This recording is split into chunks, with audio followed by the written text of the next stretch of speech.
Hey, what is going on, guys, and welcome back to the Table of Madness. We are continuing on with our Grand Archive case break. This will be box number 5, and as always, you guys know what to do. Hit that like button if you're new. Consider hitting that subscribe button. Leave a comment down below if you guys are excited to see more of this, and if you guys are excited to see me also do a full case break of the second set. So here we go with box number 5. Box number 4 had some good stuff for us, so very happy with that. And so far, I've just been very pleasantly, a little bit surprised. I do think there is definitely some good value here, especially this being the altered edition. So those of you that don't know, there's an Ultra edition and there's the first edition of Dawn of Ashes, because their first edition was a Kickstarter set. This is their altered edition of the first set. So last box, like I said, we actually got some really good pulls. We actually pulled our first SR. Here we go, Reckless Conversion. We pulled an SR foil, which was really good. We also got a rare foil, and if you guys don't know, these foils do hold some very significant value. I've already mentioned in the last video, I will be doing a full analysis breakdown of all the booster boxes, and I will show you guys how much I spent on this entire case and how much I spent per box and how much each box made me, and I'll do a full deep dive on the numbers so we get a good understanding of what we're kind of working with. And when we do the full case break of the second set, I haven't decided if I want to do a booster box showdown with it, or if I just want to do a very quick video of just me opening up all the boxes. I might even do it off the channel. Arthur Young Air, nice card here. I might even do all the booster box openings off air and just kind of take screenshots of all box 1 through 18, because for those of you that don't know, the second set, a full case break is 18 booster boxes. That's a lot of booster boxes to get through, so I may just open it all up off channel, show you guys what the highlight pulls are and all that other stuff. So I haven't decided yet how I want to do it. Ooh, UR, Gaia's Blessing. I believe we pulled this one already. So there's our UR. So we get 1 UR per box, 3 foils, and a good handful of the SRs. So yeah, we got a lot to talk about here with this Grand Archive, and I mentioned the last video, and I mentioned at the end of last video, so I'll kind of do it here early on in this video. I do think Grand Archive is an excellent game if you were looking for a secondary game to play. So if your main game was Yu-Gi-Oh! Or Pokemon or Flesh and Blood or whatever, and you were looking for a secondary game, and you don't have one yet, but you were looking into one.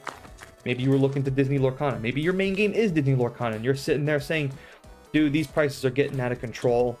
I want to get into it, but man, I really don't want to get into a second game because I don't want to spend a lot of money. I do think Grand Archive's a perfect game for you then. I really do. I think it's the perfect game. I say that because, number one, booster boxes, not that expensive. This Ultra Edition, not expensive. Second set, not that expensive either. Especially if, ooh, nice.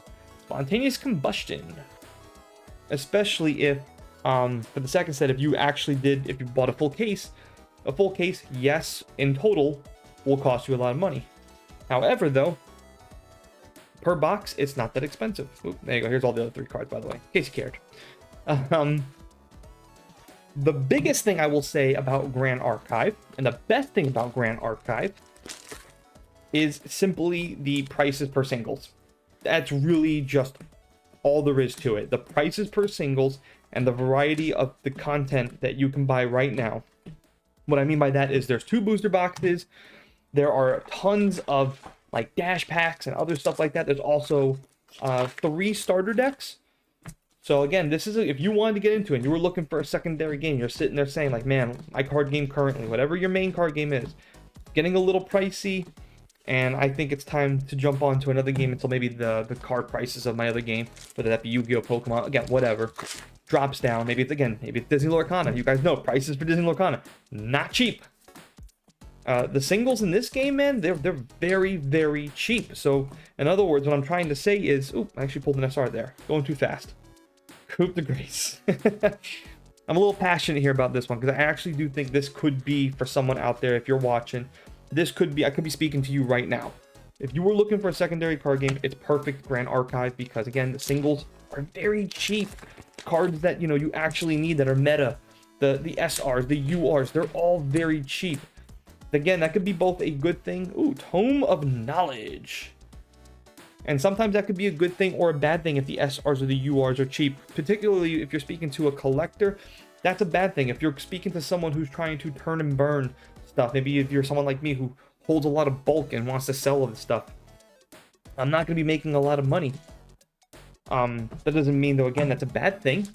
It just means that, again, if you were a player, and I do starting to learn how to play this game, I will be bringing you guys deck techs and stuff like that. This is an excellent game, again, to get into. And I've been looking for a very solid number 2 or number 3 card game to kind of play. You know, for a while, my main card game, Magic the Gathering, getting very pricey.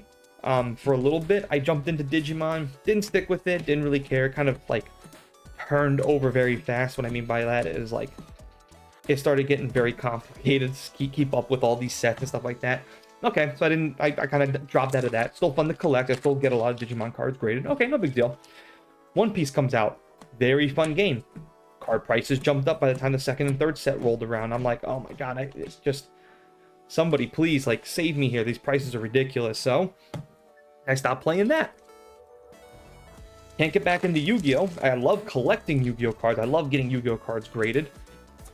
But I can't get back into that game. I'm way far removed from that. It's just, it's too late for someone like me.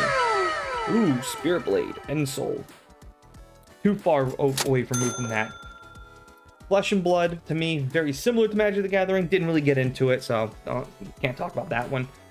So, lo and behold, I kind of jumped in a little, like I said, into One Piece. Then Battle Spirit Saga came out. I played Battle Spirit Saga. I love Battle Spirit Saga. I think it's a fun game.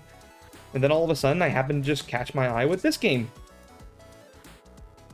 And this card game kind of just fell into my lap. I just saw somebody making some videos, checked it out for myself, saw that they were second set in, and said, well, let's go give it a shot. Let's go watch some videos, how to play. And I gotta say, this game is a lot of fun, guys. So like I said, if you were looking for a secondary card game, I think this is it. That's pretty much what I'm trying to say in a very, very long-winded format. So I do apologize. Hit that like button for me, though. I appreciate it. Again, card art, awesome. The game itself, awesome. A lot of fun. Very unique style. Very kind of quick back and forth play style. Disney Lorcana was out. By the way, Disney Lorcana, that was another card game. I was really going to get into that one. Talk about expensive.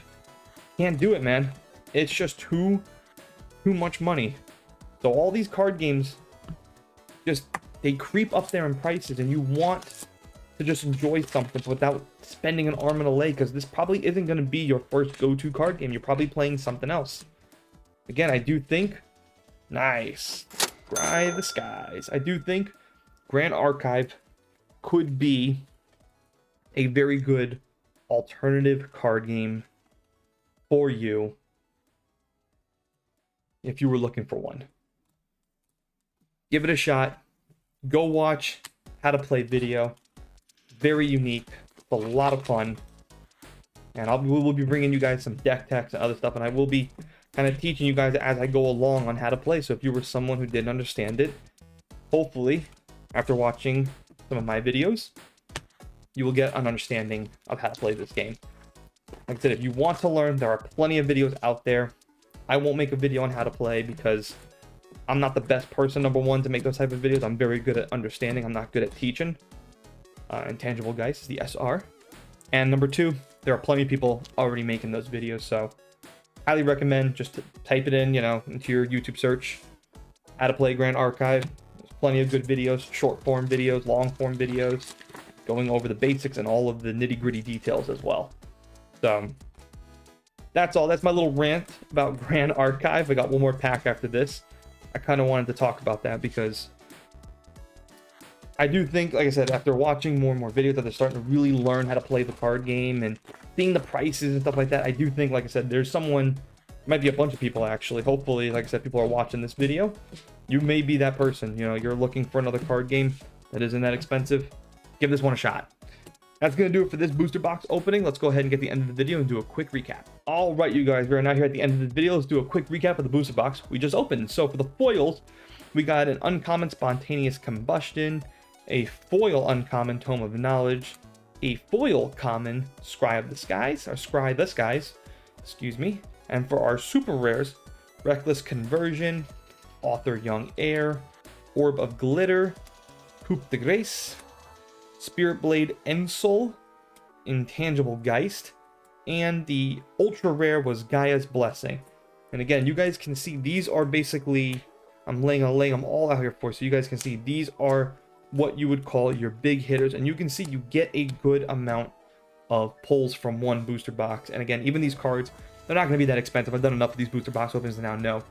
The foils, they might have some price to them. There's a couple of SRs, they're pretty pricey. I believe there's one UR, we haven't pulled it yet, but there's one of them that's pretty pricey. So for the most part, these cards are not going to cost an arm and a leg. So again, these are cards that you would need to build decks in. So I keep saying Grand Archive could be a very good complementary card game for you if you were looking to get into maybe something else. Something that A, wouldn't take up a lot of your time, B, won't take up a lot of your money, and C, it's a good alternative in case your other card game is currently getting priced, or maybe you're just looking for a new flavor of the month. I don't know. Again, go give it a shot. Go check them out. Go watch the how to play videos. I'll leave a couple of links down below in the description box for you guys, so you guys can check out the how to play videos. That is going to do it for this video. As always, guys, thanks for watching. Thanks for listening. I'll catch you guys next time.